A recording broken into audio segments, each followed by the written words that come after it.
فبأي آلاء ربكما تكذبان.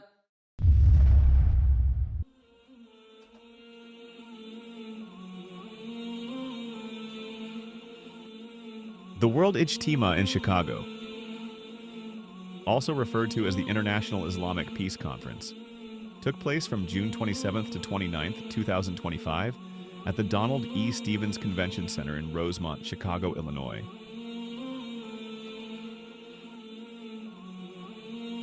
The first World Ijtima to take place in the Chicago area after 45 years, organized under World Markaz Nizamuddin. This three-day gathering brought together thousands of Muslims from across the U.S. and beyond. This Ijtima marked a historic milestone, the first World Ijtima to take place in the Chicago area after decades, bringing renewed energy and unity to the Muslim community in North America. Center covers roughly 840,000 square feet, with parking for 8,000 vehicles and capacity up to 100,000 attendees. Install portable wudu units with clean and waste water tanks. Provided multiple designated ablution zones close to the prayer halls to reduce crowding and wait times. Speakers included prominent scholars and world Amir, Maulana Saad. A large canteen-style area of around 20,000 square feet was set up to serve snacks throughout the event. Food facilities were arranged to serve all attendees. Big sections were allocated inside the convention center, where participants could sit, eat together, and bond spiritually. Inshallah. So Hazrat mentioned that the crowd that gathers through our individual infiradi da'wah, they will be much more willing to get ready. Infiradi da'wah is what will turn the hearts and the crowd that people we bring to the ijtema, to our one-on-one da'wah, they'll be much more willing to listen. And then he mentioned this is where the Allah subhanahu wa ta'ala's help will come. He mentioned the story of 25 years ago when Hazrat came and all the elders came in 2000. Hazrat Haji Abdul Wahab Sahib, as soon as he arrived, the first thing he did is he made jama'ats. And he said, everyone, leave the khidmah positions, the operations that you're doing. I want all of you to go out into this area for da'wat.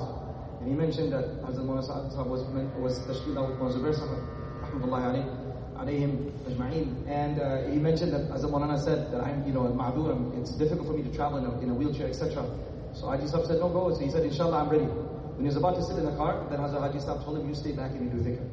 Right? Inshallah, the others will go. So this way, all the jamaats, all the elders and old workers, etc., all were spread out right before the ijtima to go to the various areas to give da'wah.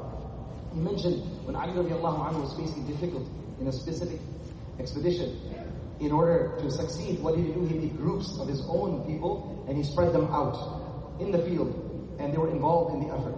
He mentioned that da'wah, ta'aleem, and ibadah. These three things, when they are done in the Maidan, this will bring success. He mentioned when these things become weak and operations become focused, then we will start losing everything. He quoted the verse from Surah Tawbah, أَجَعَلْتُمْ سِقَايَةَ الْحَاجِ وَعِمَارَةَ الْمَسْجِدِ الْحَرَامِ. Allah is addressing the disbelievers of Makkah and says, do you think that have you equated serving Zamzam water to those who are coming to Haram and building the Kaaba? How are you equating this to the one who believes in Allah and believes in the Day of Judgment and strives in Allah's path? Are you equating this to? So he mentions that all intizam and operations of khidmah cannot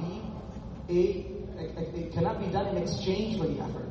The effort is asal. All the operations that we're doing is in lieu of that, in preparation for that, cannot be in lieu of that. And he also mentions from this ayah we understand that whatever type of khidmah, even building a masjid or serving water. فبأي آلاء ربكما تكذبان.